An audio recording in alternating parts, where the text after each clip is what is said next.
Hello, welcome back to Video Wizard. Blurring. Today we're going to show you how to blur.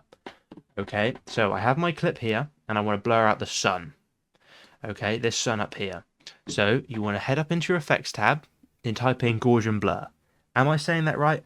I'm not really sure. But you want to drag and drop that onto your audio. Okay, audio on your video, sorry. Make sure your video is still selected. Head up into Effect Controls and find Gaussian blur. Now we're doing the sun, which is circular, so let's choose the circular. Okay, we have a couple options. We can make a custom one, we can use a rectangle, or we can make a circle. But let's choose a circle. Okay, let's drop this over the sun so that it's around about the same size. Okay, not exactly, but roughly there. Okay, now let's make that nice and neat. Then, still in Gaussian blur, you want to go down to blurriness and adjust it to the level you want. Okay, let's just use the slider here. I'm pretty happy with that. Okay, but as you can see, the edges of that blur are a little bit sharp.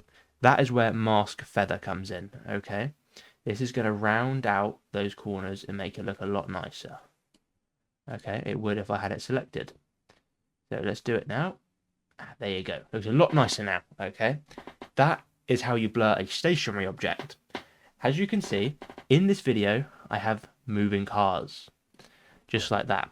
Okay, so let's get rid of Gaussian blur, and I'll show you how to do it on one of them.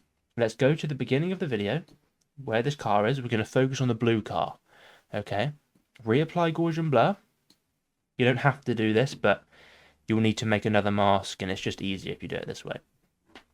I'm going to choose a rectangle this time, because it suits the car best. Make it a nice, tight fit. Just like this.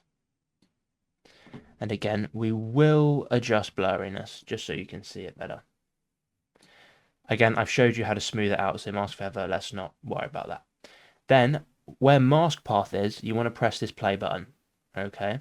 This is going to create keyframes to where the car goes in that whole clip.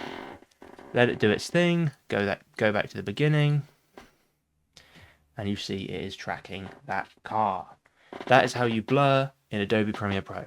Thank you very much for watching. Have a great rest of your day.